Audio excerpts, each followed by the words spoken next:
diceritakake putra Dewi Sangkra sing arane Joko Berek.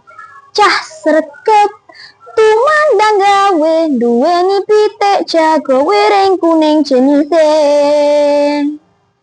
Pitike senengane mangan woh galing, mulane wong-wong asring nyeluk Joko Berek karo sebutan sawung galing. Assalamualaikum warahmatullahi wabarakatuh. Halo teman-teman, perkenalkan nama saya Ratifah Mahestri, siswi kelas 4A dari SDN Sandiker 2 Surabaya. Kidungan iku mau nandakake iro-irohanku yoiku sawung galing. Dipringgakan nggih. Selayaknya anak kecil, Joko Berek tengah asyik bermain bersama teman-temannya. Tiba-tiba teman Joko Berek mengejek. "Joko, di mana ayahmu? Aku nggak pernah lihat ayahmu. Apa jangan-jangan kamu tidak mempunyai ayah?" Joko Berek pun pulang dengan raut mukanya yang sedih. Sesampainya ia di rumah, ia disambut oleh ibu, kakek, dan neneknya yang tengah berkumpul. "Ada apa, Nger? Kenapa kamu bersedih?" tanya Dewi Sangkra. "Bu, jelaskan siapa sebenarnya ayahku. Kalau memang ayahku sudah meninggal, di manakah pusarannya? Tetapi jika ayahku masih hidup, sudilah ibu menunjukkan di mana ayah." "Baiklah, Nger. Sudah saatnya kamu tahu siapa ayahmu. Ayahmu adalah seorang adipati di Kadipaten Surabaya, yaitu Adipati Jayangrana. Pergilah dan berikan selendang ini sebagai bukti kalau memang kau anaknya," ucap Dewi Sangkra. Dengan bekal seadanya, Joko Berek pergi ke Kadipaten. Tetapi Joko Berek dihalang oleh para prajurit Adipati Jayangrana di depan gapura. "Pak Adipati! Adipati Jayangrana! Aku ingin menemuimu!" teriakan Joko Berek. Tetapi para prajurit itu masih melarang Joko Berek untuk masuk ke Kadipaten. Perkelahian pun terjadi.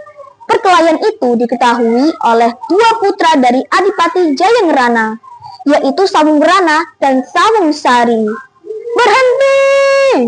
teriak Sawung Sari.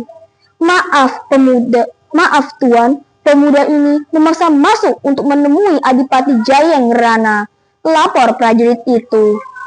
"Siapakah kau Danada, dan apa keperluan kau di sini?" tanya Sawung Rana. "Hamba adalah Joko Berek, dan saya ingin menemui Adipati Jayangrana karena ada yang ingin saya sampaikan kepada dia," jawab Joko Berek. Tetapi Sawung Rana dan Sawung Sari tetap melarang Joko Berek untuk masuk dan menemui Adipati Jayangrana. Perkelahian pun terjadi lagi. Tiba-tiba Adipati Jayangrana menghampirinya. "Hentikan!" teriak Adipati Jayangrana. "Ada apa ini? Dan siapa kau anak muda?" tanya Adipati. "Hamba adalah Joko Berek, dan saya ingin menemui Adipati Jayangrana," ucap Joko Berek. "Saya adalah Adipati Jayangrana, dan apa perlu kau mencariku?" tanya Adipati. "Kalau memang Adipati adalah Adipati Jayangrana, maka engkaulah adalah ayah hamba," ucap Joko Berek. "Sebentar, siapa ibumu?" sahut Adipati. "Hamba adalah putra dari Dewi Sangkra, dan ini adalah selendang Cindi Puspita yang pernah Adipati berikan kepada ibuku," jawab Joko Berek. Adipati Jayangrana memeluk Joko Berek, dan Joko Berek pun tinggal di Kadipaten Surabaya dan berganti nama menjadi Sawung Galing. Suatu ketika di Kadipaten Surabaya, kedatangan kompeni Belanda yang dipimpin oleh Kapten Knel yang membawa surat dari Jenderal de Boer yang isinya pencabutan kedudukan Adipati Jayangrana sebagai Adipati Surabaya. Tak lama kemudian terdengar bahwa ada pengumuman sayembara sodoran memanah umbul-umbul Tunggul Yuda. di mana pemenangnya akan diangkat menjadi Adipati Surabaya dan akan dipilih menjadi Adipati Surabaya juga. Jayangrana, Sawungrana, dan Sawungsari ikut ke dalam sayembara tersebut. Tanpa sepengetahuan ayah dan kedua saudaranya, Sawunggaling diam-diam ikut dan pergi ke sayembara tersebut. Sebelum Sawunggaling pergi ke sayembara itu, ia berpulang ke rumahnya untuk meminta restu kepada ibunya. Sayembara pun berlangsung. Sawungsari dan Sawungrana telah gagal menjatuhkan umbul-umbul tumbuh Yuda itu. Kemudian Sosro Adiningrat membuka peluang bagi siapa saja yang bisa menjatuhkan itu.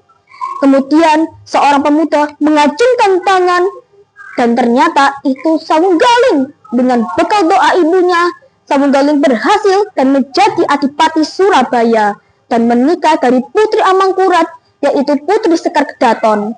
Pesta besar-besaran pun digelar. Sawungrana dan Sawungsari memasukkan bubuk racun ke dalam minuman Sawunggaling. Kemudian saat Sawungrana tengah mengantarkan minuman itu kepada Sawunggaling, Adipati Cokroningrat yang dari Madura itu ternyata mengetahui perbuatannya. Adipati Cokroningrat menyenggol minuman itu sampai terjatuh. Sawungrana marah. "Dinda Sawunggaling, lihatlah Adipati Madura ini, dia tidak menghormatimu," ucap Sawungrana.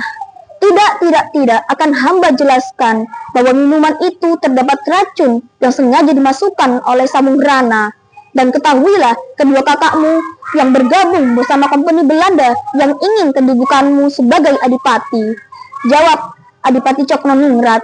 Sawunggaling berterima kasih kepada Adipati Cokroningrat dan Sawunggaling selalu menambahkan kekuatan laskarnya dan Sawunggaling berhasil mengalahkan Jenderal Debor dalam peperangan. Tetapi karena sakitnya, Sawunggaling meninggal dan dimakamkan di Lidah Wetan, Surabaya. Pesan moral: kebaikan dan kejahatan akan terbukti pada waktu yang tepat. Oleh karena itu, jadilah manusia yang baik hati, berani, dan berbudi luhur. Wassalamualaikum warahmatullahi wabarakatuh.